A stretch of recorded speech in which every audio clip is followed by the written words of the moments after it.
I'm very proud and humbled to make this recording of my AUA 2019 presidential address. I considered many topics that I might discuss, but finally decided to talk about urologic research and why it's so important to all of us. I harken back in presenting this talk to my boyhood memories, my family and friends, the schools and sports that I played in a smallish town in Ohio called Lima, Ohio. I had wonderful parents who taught us the work ethic that we could aspire to any kind of education or position we would like to achieve, and also taught us the value of love. I never, however, dreamed that I would be able to travel to so many pathways and be here with you speaking today. As I alluded to, sports are important in my life. I, like so many young boys in my neighborhood, dreamed of being a great athlete, but this was not to be. I do know, however, that athletics, especially team sports, played an important part in my life, helping to become who I am today. It taught me that I had to work hard to become better and that there was no I in team. And it served as a basis for how I prefer to do things in my life, that is, through team efforts. Things I want to talk about today with you are the AUA, what makes it so great, the AUA mission, what makes me most proud, and research particularly, why I love it so much, a proposed 10-step, not so easy but doable research plan for success, and how you can help the AUA and the and the Urology Care Foundation support research. What makes the AUA great is its history, its leadership, its staff, its volunteers, and its mission. The AUA has a long history of over 117 years of excellence, and it has influenced urologic care far beyond the Americas throughout the entire globe.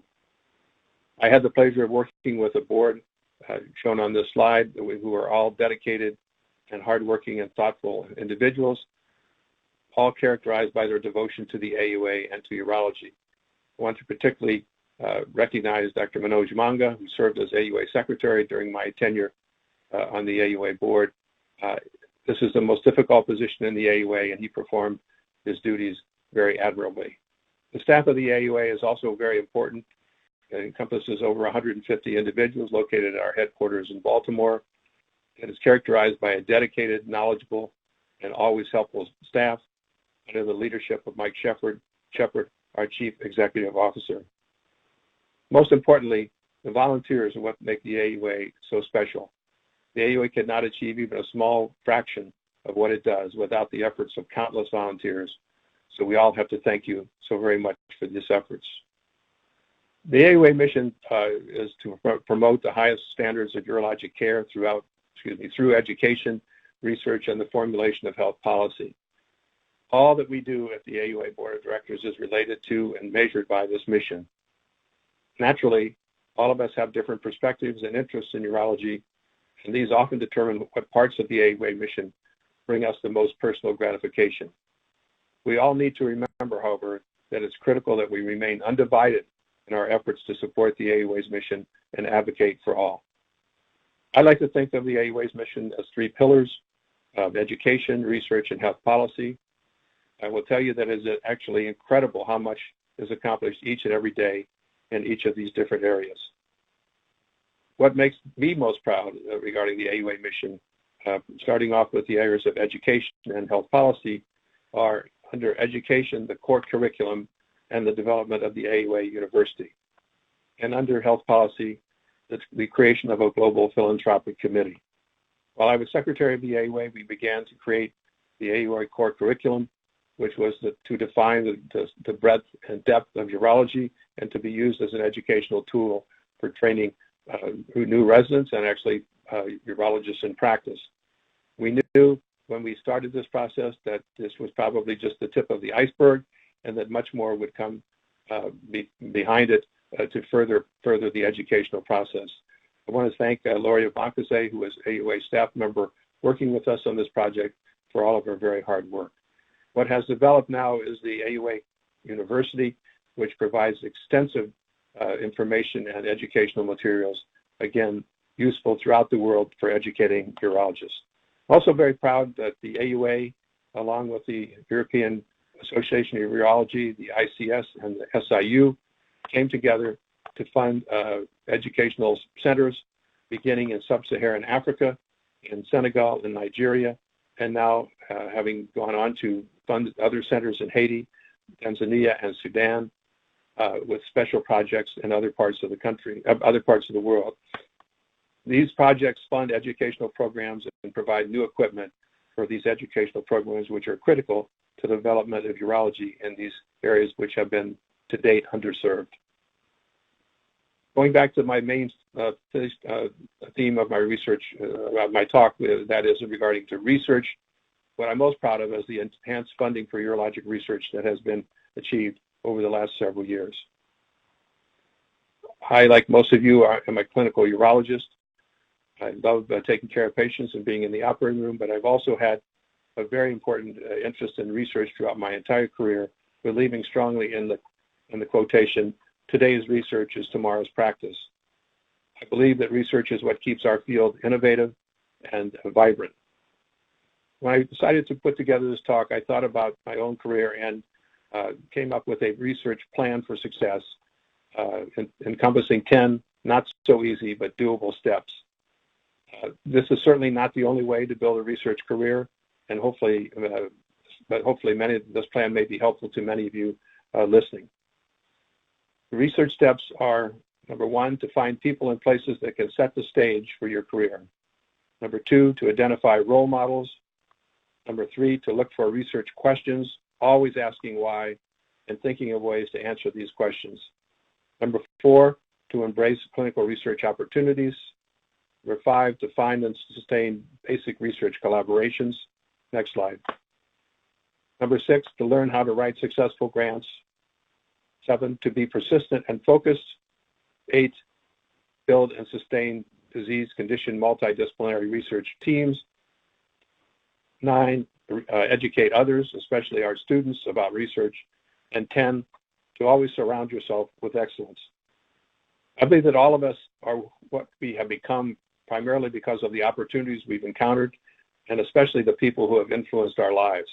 And I want to emphasize in the steps of this proposed research plan by using examples from my own life, and therefore also thanking some of the many folks that have contributed to my career. Step number 1, setting the stage. These two individuals, Dr. Lester Persky and Dr. Bill McRoberts, set the stage for me. Dr. Lester Persky was the chairman of the Department of Urology at Case Western Reserve and offered me a position in his department, and he, along with his colleagues and residents, taught me how to be a urologist. Dr. Bill McRoberts offered me a position in his faculty after I finished my service years and taught me many lessons, including how to create a good training program and also many other life lessons. Step number 2, identifying role models. I really had no problem identifying people to emulate during my time at Case Western. Doctors Elroy Kirsch, John DeKernian, Scott McDougall, and Mark Soloway were all very bright young men at that time.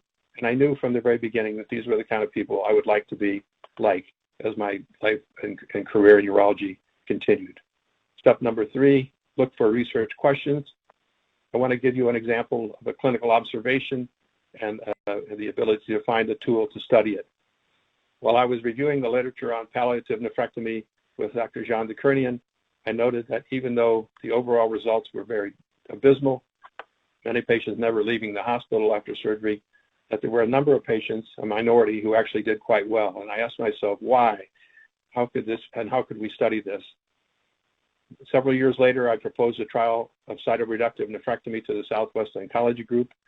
This was going to be the first surgical question ever studied by the Southwest Oncology Group Urology Committee.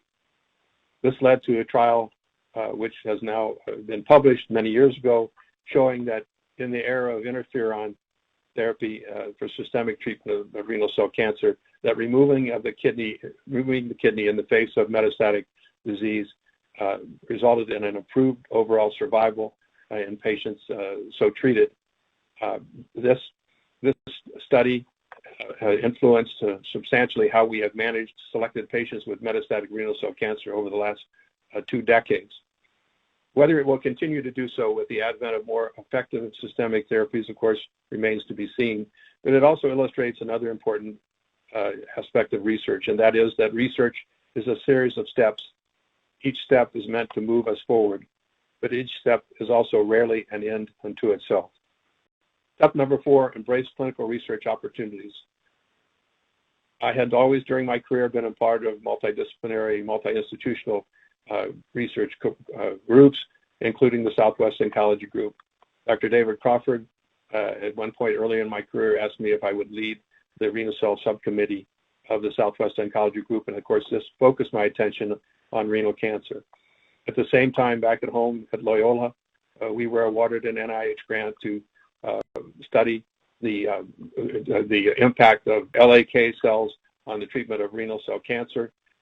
Dr. Rich Fisher, the head of our cancer center, and Joe Clark, a medical oncologist, and I worked along with others very substantially on this project over time. It did not confirm Dr. Steve Rosenberg's theories about lac cell therapy, but it did get us very much involved in the treatment of renal cell cancers at home, and also led to the formation of the Cytokine Working Group, which continues for many, many years. Step 5, find and sustain basic research collaborations. I've been very lucky during my life to have been able to work with many investigators, building research collaboration and developing the ability to have independent funding on my own in these various different areas of research, beginning at the University of Kentucky, where I worked with Dr. Ed Pavlik, studying cell surface antigens and hormone receptors, and also studying the impact of chemosensitivity assays in individual patients with urologic malignancies. After I arrived at Loyola, I worked for many, many years in the laboratory with Dr. Vince Shanke, with whom I studied the importance of genetic heterogeneity and the use of flow cytometry in determining this and many other factors about tumor potential. Also works and was able to recruit Dr. Eugene Kwan, a tumor immunologist with whom I worked for many years, as well as Dr. Gopal Gupta, a urologist with whom I have worked in many areas, including urothelial exosome research. Step number 6, learn how to write successful grants. This is a very important thing for all young investigators to note. The grant application itself and the way it's written is extremely important in terms of how the grant is going to be perceived. My basic message is that don't be afraid to learn from successful researchers or to talk to grant administrators within the research organization with whom you wish to work, because they really do want to help. Step 7, be persistent. One of the problems I've seen in many young investigators is that they tend to get scattered and lack focus. Don't let roadblocks or setbacks stop you in this process. Obtaining grant funding is really a dialogue. Keep communicating and continue to listen. Find mechanisms to amass more data for your studies, proposals, and also keep building and strengthening your project team. Remember, if this was easy, everyone would do it. Number 8, build research teams at home in your own institution. At Loyola, this is our renal cell cancer multidisciplinary research team over the time.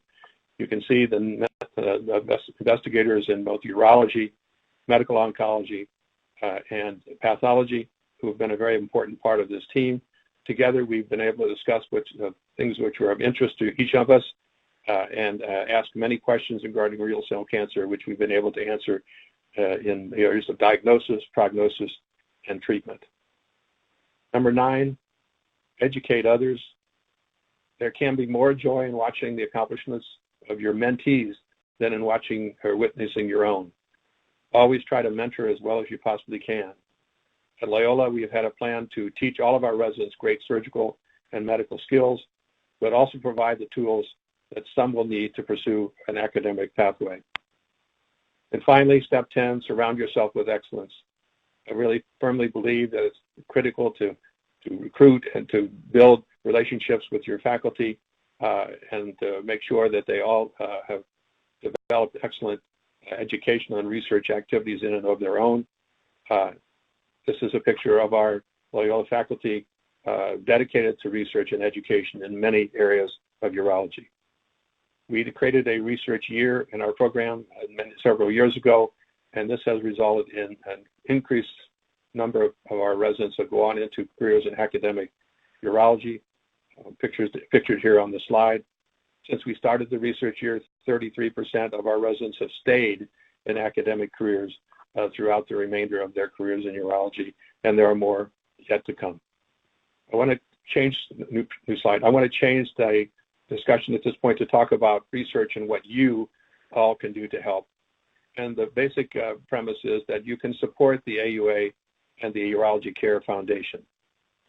The AUA and the Urology Care Foundation work together in regards to research. The Urology Care Foundation raises money for research and the funding of all new research endowments, and it is the repository for all these research funds. The AUA administers grant awards and scholarships in partnership with the UCF and recipient institutions. The AUA has actually contributed significantly to the UCF in order to build research endowments, also as have the AUA sections, some urology subspecialty groups, and others. What has the AUA UCF research and program accomplished to this point? Over the last 40 years, over 750 scholarships and awardees have been named, and over $30 million has been provided for research funding. In the last year alone, over $1.5 million was awarded, but we need to do more. The types of grants that we award through the AUA and the Urology Care Foundation are grants designed to help medical students develop an interest in urology, to help residency research awards move forward, to further sustain established investigators as they move through their career, and finally, a new award, the Physician Scientist Residency Training Award, which provides monies for 3 years of physician scientist residents requiring that they move through their residency with an attempt to become an independent investigator. We have done a survey of our AUA UCF research funding over the years, and it is really an amazing success story. 52% of the awardees are tenured professors, 34% hold endowed chairs, 51% have been department leaders, and 54% have served on executive committee of multiple different urologic societies or boards. These awardees report that on average 3 funded grants and 24 public manuscripts have been directly or indirectly related to their AUA funded research, and also that 94% of them agreed or strongly agreed that their awards were important catalysts for jumpstarting their research careers.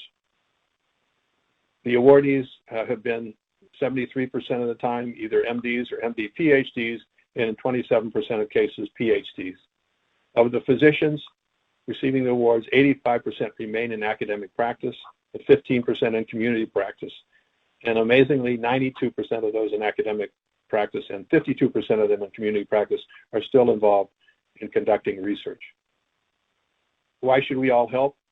There are only limited sources of funding for urologic research coming from the federal, state, and other societies.